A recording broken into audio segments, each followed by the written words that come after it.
ଦେବ ରଥ ଥିଲେ ଜଣେ କବି ବଳଦେବ ରଥ ବ୍ରାହ୍ମଣ କୁଳରେ ଜନ୍ମ ଲଭିଲେ ବଳଦେବ ପୂଜା ପାଇବାରୁ ପୁଅ ବଳଦେବ ପୂଜି ପାଇବାରୁ ପୁଅ ବଳଦେବ ନାମ ପିତା ରଖିଲେ।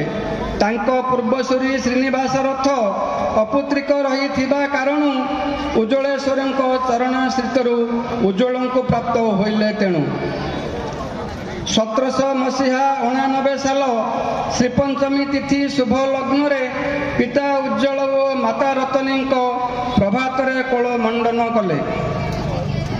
ଭ୍ରାତା ହରିହର ଭଗ୍ରୀ ସୁଲକ୍ଷଣା ରହିଥିଲେ ଜ୍ୟେଷ୍ଠ ବଳଦେବଙ୍କ ବଂଶରକ୍ଷା ଅର୍ଥେ ଇଷ୍ଟ ବଳଦେବ ପୂଜିବାରୁ ଜନ୍ମ ହୋଇଲା ତାଙ୍କ। ଘୋଡ଼ାହାଡ଼ ନଦୀ କୂଳେ ଅବସ୍ଥିତ ରାମଗଡ଼ ଆଉ କିଆ ଝରଣ ପର୍ବତର ମଧ୍ୟ ଗତେ ରହିଥିଲା ବିଜୟନଗର ଗ୍ରାମ କି ଶୋଭାବନ। ଖେମୁଣ୍ଡି ରାଜ୍ୟର ଥିଲା ରାଜଧାନୀ ବିଜୟନଗର ଗଡ଼ ନାମରେ ଦେବୀ ସରସ୍ୱତୀ କୃପା ବଳେ ଜନ୍ମି ପଣ୍ଡିତପଣରେ ଖ୍ୟାତି ଅର୍ଜିଲେ। ଚନ୍ଦ୍ରକଳା ଶ୍ୟାମ ରୂପକାନ୍ତି ଶୋଭା ବୃଦ୍ଧି ହେଲା 16 କଳାକୁ ନେଇ ସାହିତ୍ୟ କଳାରେ ବିଜୟର ଧ୍ୱଜା ଉଡ଼ାଇଲେ କବି ଗୁଣକୁ ଗାଇ। ଛନ୍ଦରେ ରଚିଲେ ଛାନ୍ଦ ଚୌପଦୀ କିଶୋର ଚନ୍ଦ୍ରା ନନ୍ଦ ଚମ୍ପୁରେ କବିଙ୍କ ଚାତୁରୀ ରାଗ ରାଗିଣୀରେ ଚନ୍ଦ୍ରକଳା କାବ୍ୟ ହୃଦୟ ଭରେ। ବଡ଼ ଖେମୁଣ୍ଡିର ରାଜସଭା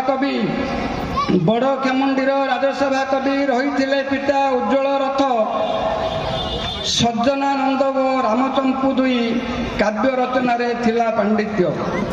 10 ବରଷରେ ଦ୍ୱିଜବର